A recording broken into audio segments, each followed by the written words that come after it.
Good morning, দেব family ব্লগের পক্ষ থেকে আপনাদের সবাইকে স্বাগতম। আমরা আজকে বিষ্ণুপ্রিয়া হল্টে,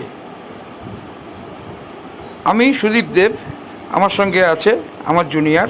আমরা দুজন চলে এসেছি আজকে বিষ্ণুপ্রিয়া হল্টে, কারণ নবদ্বীপে আজকে রাসের সব ঠাকুরগুলো আপনাদেরকে দেখানোর জন্যে এবং রাসের ভাসানও আপনাদেরকে দেখাবো। তো চলুন, আমরা প্রথমেই চলে আসলাম মুক্তি সূর্যা ক্লাব নবদ্বীপ। এবার এনাদের থিম কাশী বিশ্বনাথ। চলুন প্যান্ডেলটা দেখি এবং ভিতরে দেখি কি ঠাকুর আছে না আছে। আমার সঙ্গে থাকুন, দেখতে থাকুন। আর এই নবদ্বীপের রাস উৎসব বলতে গেলে খুবই প্রাচীন একটি উৎসব। আগে কিন্তু প্রথম যখন এই নবদ্বীপে রাস উৎসব শুরু হয়েছিল, তখন কিন্তু মূলত বৈষ্ণবদেরই এটি উৎসব ছিল এবং বৈষ্ণব মতে এখানে সব পুজোগুলো হতো। নবদ্বীপের রাজা মহারাজ কৃষ্ণচন্দ্র রাজশক্তির ফলে এখানে উনি বৈষ্ণবদের বিপরীতে শাক্ত পুজো শুরু করেন, যার জন্যে বর্তমানে আপনারা বৈষ্ণব এবং শাক্ত দুটো পুজোই দেখতে পান এই রাসমেলায়। এবং এখানে দেখতে পাচ্ছি ভারত মাতার পুজো হয়েছে। দেখতে পাচ্ছেন আমাদের দেশের বীরাঙ্গনারা ভারত মাতার পাশে দাঁড়িয়ে আছে। অপরূপ সুন্দর রূপ মায়ের, ভারত মাতার রূপটা। এই নবদ্বীপে কিন্তু রাস উৎসবে এক একটা জায়গায় এক একটা পুজো হয়। বলা হয় প্রায় 33 কোটি দেবতারই পুজো এখানে হয়। দেখুন কি সুন্দর ঝাড়, উপরে সিলিং, খুব সুন্দর। দুর্গা পুজো, কালী পুজো চলে যাওয়ার পর এই পুজো আমেজটা আমাদের কিন্তু আরও বেশি আনন্দ দেয়। খুব সুন্দর প্যান্ডেল। এখানে ভারত মাতার পুজো। চলুন এবার প্যান্ডেলটা পুরো ঘুরিয়ে দেখাই। কারুকার্য দেখুন, মায়ের মূর্তি, সুন্দর প্যান্ডেল করেছেন। এখানে প্রায় নবদ্বীপে নাই করে 400 মতো পুজো হয় এবং আমরা যতগুলো দেখব আপনাদের ততগুলোই দেখাবো। আমাদের সঙ্গে থাকুন। প্যান্ডেলের বাইরেটা ভালো করে আরেকবার দেখিয়ে দিচ্ছি। এরপরে আমরা নিয়ে যাব আপনাদের ভূতের একটি প্যান্ডেলে, যেটা রাত্রিরে খুব সুন্দরই লাগবে, কিন্তু আমরা যেহেতু দিনের বেলা এসেছি অতটা সুন্দর লাগছে না। ঢুকেই দেখা যাচ্ছে একটা উট, তারপরে গজরাজ দাঁড়িয়ে রয়েছেন,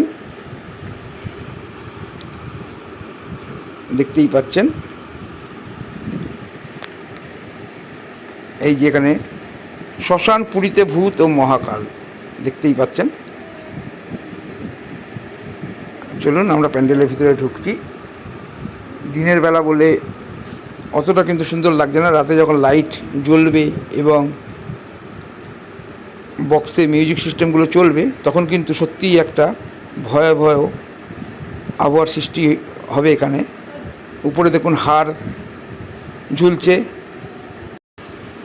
প্যান্ডেলটা খুব একটা বড় না, কিন্তু গাছপালা এসব দিয়ে প্যান্ডেলটা ভালোই করেছে। দিনের বেলা বলে প্যান্ডেলটাকে অতটা মনে হচ্ছে না। রাতে কিন্তু এখানে এই যে দেখতে পাচ্ছেন উপরে আলোগুলো রয়েছে, আলো আঁধারের খেলা, অন্ধকারাচ্ছন্নময় জায়গা, এবং তার সঙ্গে যখন বক্সে মিউজিকগুলো বাজানো হবে তখন কিন্তু এটা একটা খুব সুন্দর একটা পরিবেশ সৃষ্টি করবে। এখানে একটা গাছ দেখুন, অনেক ঝুলছে, দড়ি ঝুলছে। সামনে কিন্তু এই যে ছোট্ট মতো মন্দির, খুব সুন্দরই মন্দিরটা করেছে। বাবা, এখানে আবার দেখা যাচ্ছে লাশ পড়ে রয়েছে। এই দেখুন, এখানে আবার শ্মশান, এখানেও চুল্লিতে একজন পুড়ছে। তারপরে ঘুরে এসেই মহিষমর্দিনীর অপরূপ মূর্তিটা আমরা দেখতে পেলাম। সত্যি খুব সুন্দর। মহিষমর্দিনীকে এখানে পুজো করা হয়েছে। এবার উপরে দেখুন সিলিংটা খুব সুন্দর করেছে। প্যান্ডেলটা জায়গাটা ছোট হলেও প্যান্ডেলটা কিন্তু খুব সুন্দরভাবে সাজিয়েছে। এখানে ফলস ফুল দিয়ে সব সাজানো হয়েছে, খুব সুন্দরই। প্ল্যাটফর্মের একদম সামনে 2 নম্বর প্ল্যাটফর্ম দিয়ে বেরিয়েই এইসব প্যান্ডেলগুলো আপনারা দেখতে পাবেন। আমরা তারপরে যখন চলে আসলাম, এসেই দেখছি এখানে খুব সুন্দরভাবে বাজনা বাজানো হচ্ছে। মায়ের নিরঞ্জন হবে। এই যে মা কালী রূপটা একবার দেখে নিন, খুব সুন্দর অপরূপ রূপ। প্যান্ডেলও খোলা হয়ে গেছে, কারণ আজকেই রাসের ভাসান। আমি তো আগেই বলেছি যে ভাসানও দেখাবো। এই যে দেখুন রাসের ভাসান, তার জন্য বাজনা শুরু হয়ে গেছে অলরেডি।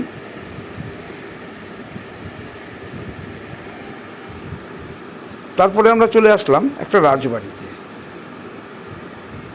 দেখুন সত্যি খুব সুন্দর তৈরি হয়েছে রাজবাড়িটা। যদিও এখানে কি পুজো হয়েছে এটা আমরা বলতে পারছি না, কারণ ভিতরে ঢুকে কিন্তু আমরা কোনো ঠাকুর দেখিনি, শুধু রাজবাড়িটাকেই দেখেছি। আমরা সেটাই দেখাচ্ছি, চলুন আপনাদের রাজবাড়িটা পুরো। এই যে সুন্দর দোতলা রাজবাড়ি, এখানে রাজ সিংহাসনও রয়েছে। দেখুন উপরে ঝাড় লাগানো রাজবাড়িতে যেরকম হয় আর কি, সুন্দর। এটা পুরনো দিনের রাজবাড়ি হলে যেরকম হয় আর কি, সেরকম একটা রাজবাড়ি।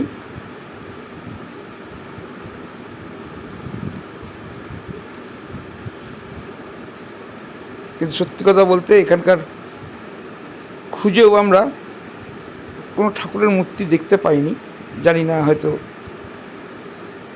আজকে ভাসান, তাই জন্য হয়তো ভাসান হয়েও যেতে পারে।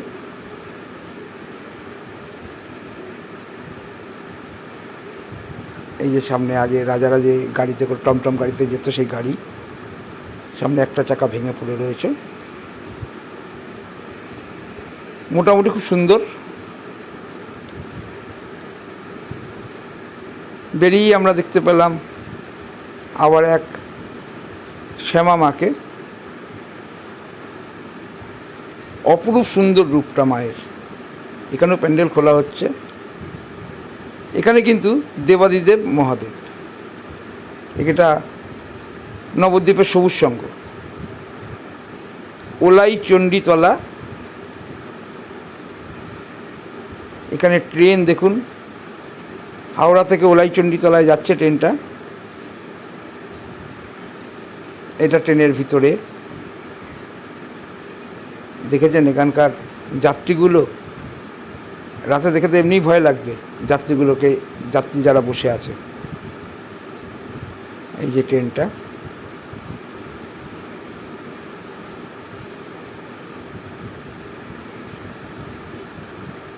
এই যে লণ্ঠন। এই দেখুন হাওড়া থেকে ওলাই চণ্ডীতলা। এই যে সামনে টিকিট ঘর, এখান থেকে আপনি টিকিট পাবেন। কিন্তু টিকিট কাটতে গিয়ে যাকে দেখবেন যে টিকিট দিচ্ছে, একটু ভয়ের ব্যাপারই আছে। এখানে প্রতীক্ষালয়, এই যে টিকিট কাউন্টার। এবার দেখুন ভিতরে কে বসে আছে। এখানে টয়লেট, মহিলা পুরুষ। এখানে আবার জিআরপি অফিসও আছে। আর ট্রেনটা দেখুন আগেকার দিনের স্টিম ইঞ্জিনের ট্রেন, বহু পুরনো।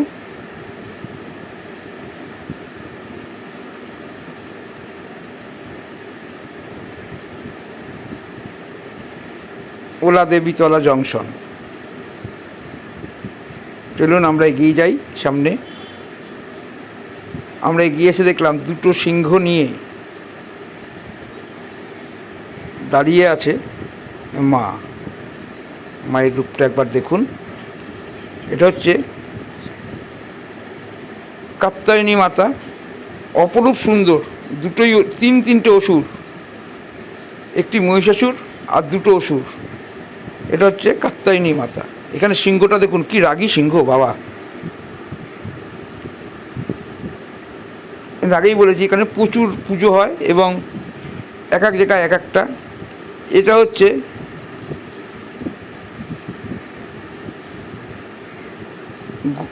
গঙ্গা যমুনা সরস্বতী মাতার পুজো, নবদ্বীপ গোল্ডেন ক্লাব। এই যে গঙ্গা যমুনা সরস্বতী, আমরা তিনটে নদীর নাম জানি, সেই মাতাদের পুজো হচ্ছে এখানে।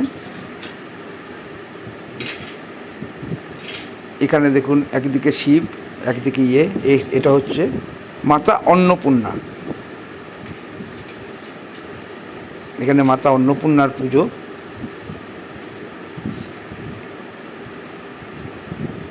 শুধু ঠাকুরের রূপ আর মূর্তিগুলো দেখুন, কারণ প্যান্ডেল এখানে কিন্তু রাখে না। এইবার বলেছিলাম ভাসান দেখাবো, এই যে দেখুন মা বেরিয়ে গেছে ভাসানে শোভাযাত্রা সহকারে, আমি আর একটা ভিডিওতে দেব। এখানে হচ্ছে মা লক্ষ্মীর পুজো, তার পাশে দেখুন মহিষমর্দিনী, কি বিরাট ঠাকুর। প্রত্যেকটা ঠাকুরের রূপ দেখলে আপনার মন এমনিই ভরে যাবে। সোনার উপর সব অলংকার দিয়ে সাজানো এখানকার প্রত্যেকটা প্রতিমা প্রায়, আর প্রত্যেকটা প্রতিমাই বিরাট বড় বড়, খুব সুন্দর সুন্দর প্রতিমা। এখানে দেখুন মা গঙ্গার একটা মূর্তি দেখালাম, এটা হচ্ছে মায়ের ক্যামেরায় আসছে না, মা এত লম্বা।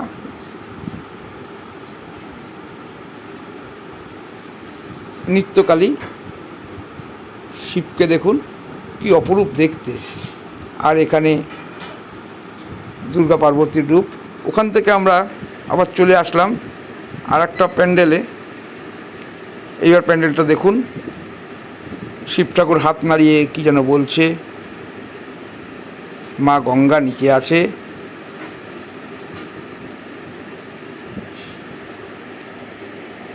এখানে কোনো জায়গায় থিম পুজো, কোনো জায়গায় এমনি পুজো, খুব সুন্দর। এখানে প্যান্ডেলগুলো যত না সুন্দর, তার থেকে সব থেকে এখানে দেখতে আসতে হলে আপনাকে দেখতে হবে ঠাকুর। এত সুন্দর সুন্দর ঠাকুর, কি ঠাকুর নেই। এই যে এখানে পূজিত হয়েছেন উনি মহিষমর্দিনী। উপরে দেখুন ঝুড়ির কাজ, তার সঙ্গে কাপড় দিয়ে খুব সুন্দর সিনটা করেছে। এখানে বালাজি, ওখান দিয়ে চলে আসলাম আমরা। এখানে দেখুন কি বিরাট ঠাকুরটা। আমরা দেখতে দেখতে কিন্তু আমাদের ঘাটের সামনে চলে এসেছি। আর যখন ঘাটের সামনে এসে গেছি, আজকে আমরা এখানেই আমাদের ভিডিওটা শেষ করছি। আমাদের ভিডিওগুলো যদি ভালো লাগে, লাইক শেয়ার সাবস্ক্রাইব করে আমাদের পাশে থাকবেন, যাতে আমরা নতুন নতুন ভিডিও আপনাদের দিতে পারি। কারণ আপনাদের একটা লাইক, একটা শেয়ার আমাকে নতুন নতুন ভিডিও দিতে অনুপ্রাণিত করে। আর নতুনদের বলবো অবশ্যই আমার চ্যানেলটাকে পাশে থেকে সাবস্ক্রাইব করে দিতে, কারণ নাহলে আমার এই ভালো ভালো ভিডিওগুলো কিন্তু আপনাদের কাছে পৌঁছাবে না। আমি প্রতিনিয়ত চেষ্টা করছি আপনাদের সুন্দর সুন্দর ভিডিও দেওয়ার জন্য, নিত্য নতুন জায়গায় গিয়ে। তাই আজকে ভিডিওটা এখানেই শেষ করছি। আবার আপনাদের সাথে দেখা হবে নতুন কোনো জায়গায় নতুন কোনো ভিডিও নিয়ে, অবশ্যই নতুন নতুন জিনিস দেওয়ার জন্য। ততক্ষণ ভালো থাকবেন, সুস্থ থাকবেন, আর দেখতে থাকবেন দেব ফ্যামিলি ব্লগ।